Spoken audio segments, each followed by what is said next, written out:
Sa ibang lugar, sa isang madilim na opisina, isang babae ang nanunood ng replay ng laban habang may hawak na tasa ng tsaa, eksaktong sa oras na pinapatay ni Jihan ang mandirigma. Ang babaeng ito ay si Lee Heian, ang pinuno ng ikatlong dibisyon ng kagawaran ng Human Resources sa Divergent Guild. Sa tingin niya, nakahinga siya ng maluwag na hindi tinawag si Jihan sa tabi ng kanyang bodyguard, si Lim Gyung, na nasa parehong laban ni Jihan at nakakuha ng pangalawang pwesto. Hindi masaya si Gyung na sinasabi na mas mahina siya kaysa sa iba, pero pinapayuhan pa rin siya ni Heian na subukang iwasan ang makipaglaban sa baliw na baguhan. Sa ngayon, ang kailangan niyang gawin ni Gyung ay mangolekta ng datos. Gayunpaman, habang pinapanood ni Gyung ang video na tumatakbo sa monitor ng kanyang boss, hindi niya maiwasang mapansin na tiyak na nakita na niya si Jihan noon. Si Lim Gyung ng Divergent Guild ay kilala pangunahing dahil sa pagkakaroon ng S-rank na regalo. Siya ang mataas na potensyal na kandidato ng Divergent Guild, at ang kanyang pagganap sa Bronze League ay umabot sa inaasahan ng lahat.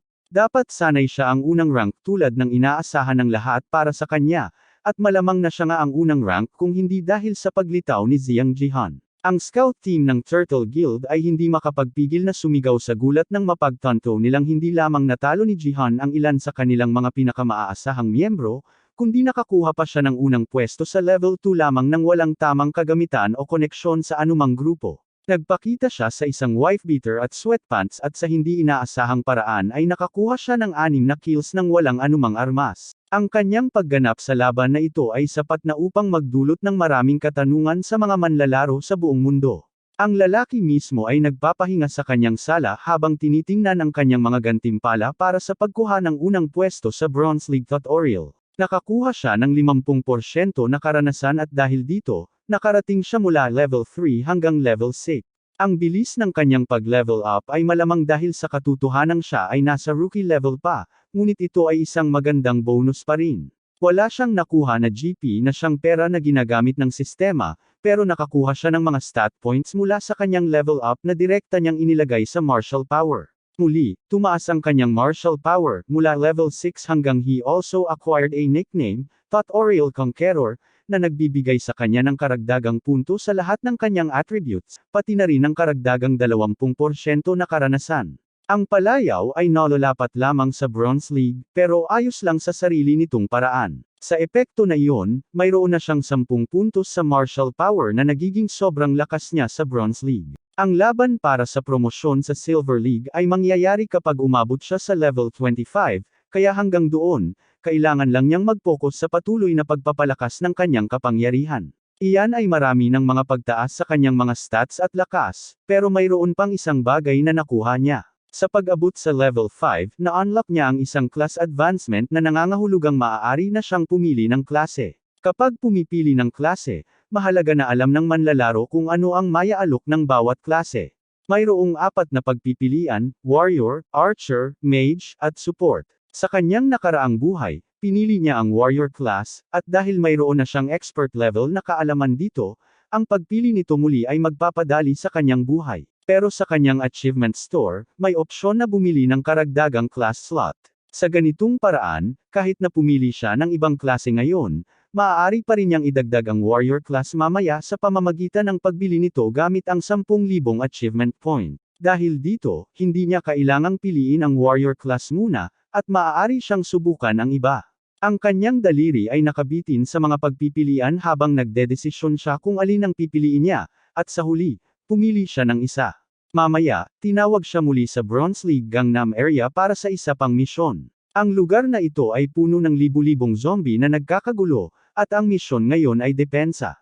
Ang mga zombie ay nasa ilalim ng isang kastilyo, at ang mga manlalaro ay kailangang patayin ang mga zombie at protektahan ang kristal na nasa tuktok ng mga pader ng kastilyo, habang ginagawa ang kanilang makakaya upang makaligtas laban sa mga zombie.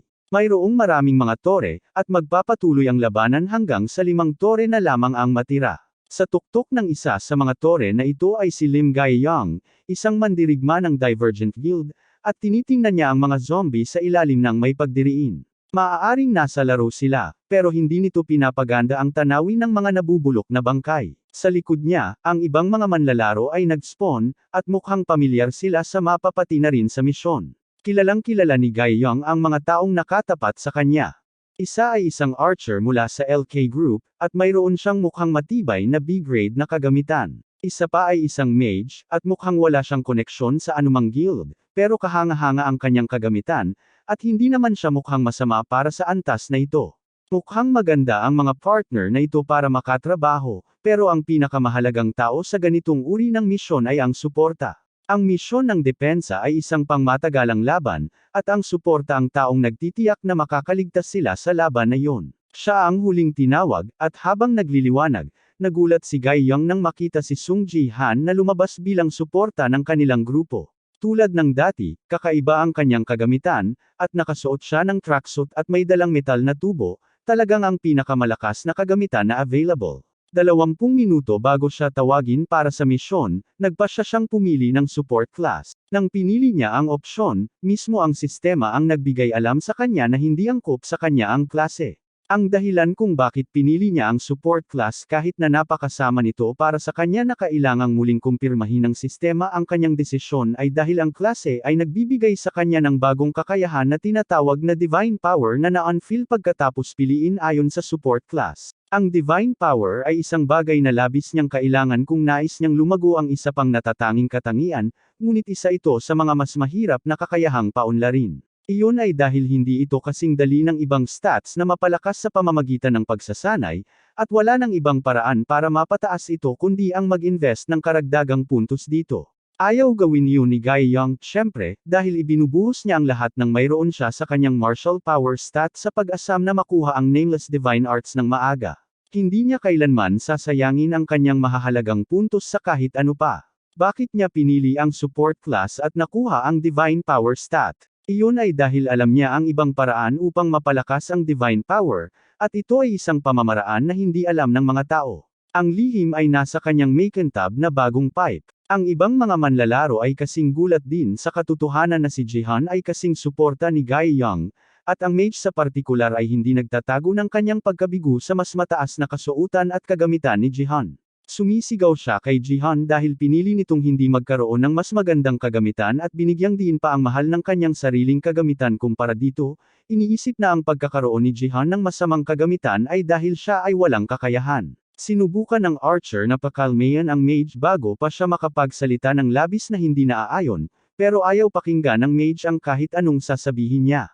Tinawag niya si Jihan na marumi at sinabi pang ayaw niyang maglaro ng laro kasama ang isang napakasamang tao na malinaw na si Sirius sa kanilang koponan. Pumikit si Gai Young sa inis at tinanong ang napakabagsak na kapalaran na nagpilit sa kanya na makipaglaro sa isang troll.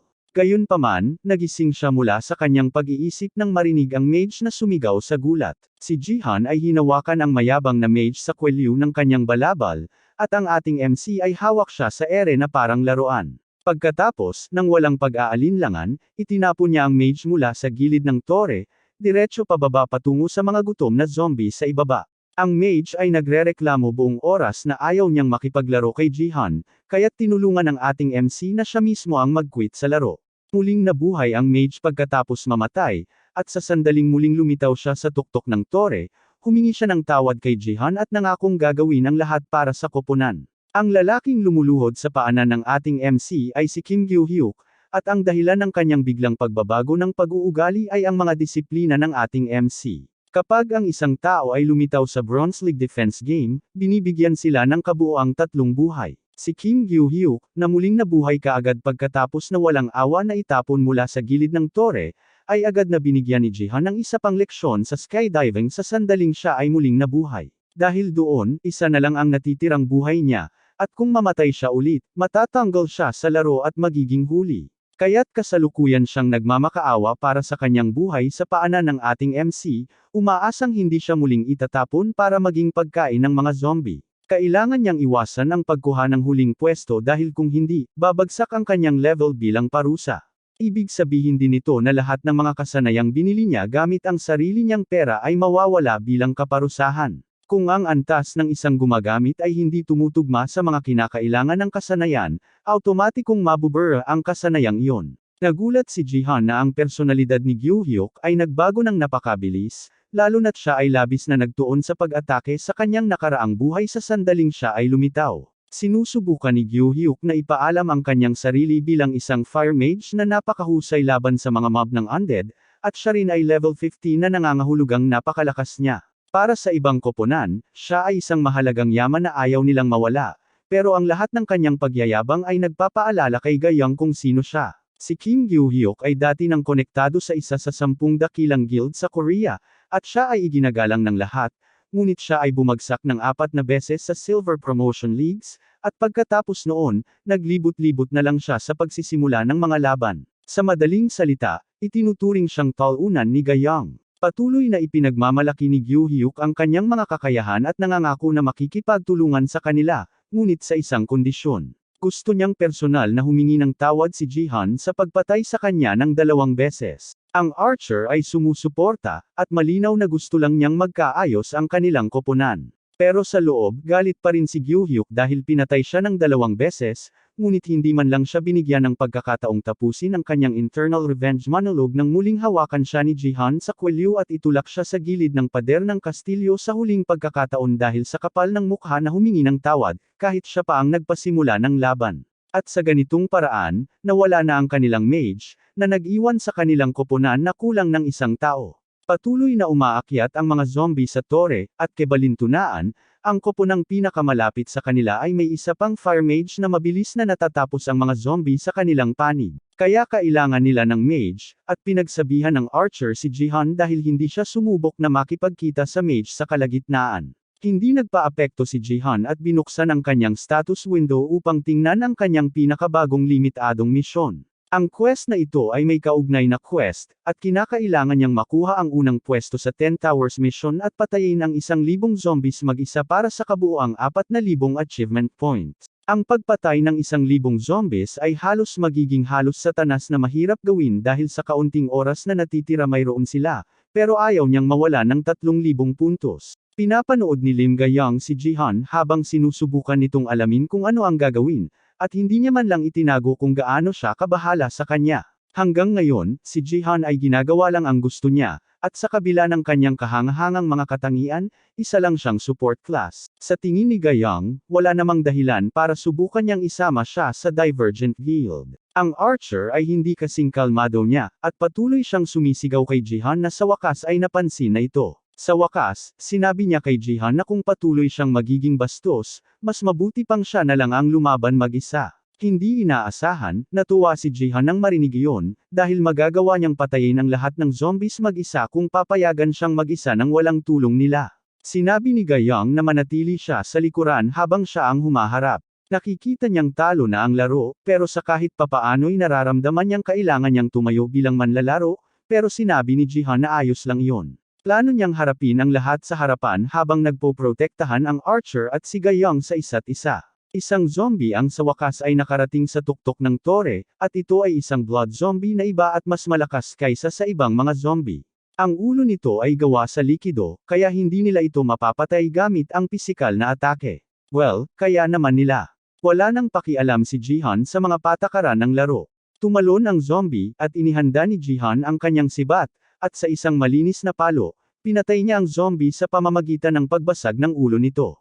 Napansin ni Gayong mula sa mga piraso ng nagliliyab na laman ng zombie na nahuhulog sa paligid na, tiyak na may access si Jihan sa banal na kapangyarihan.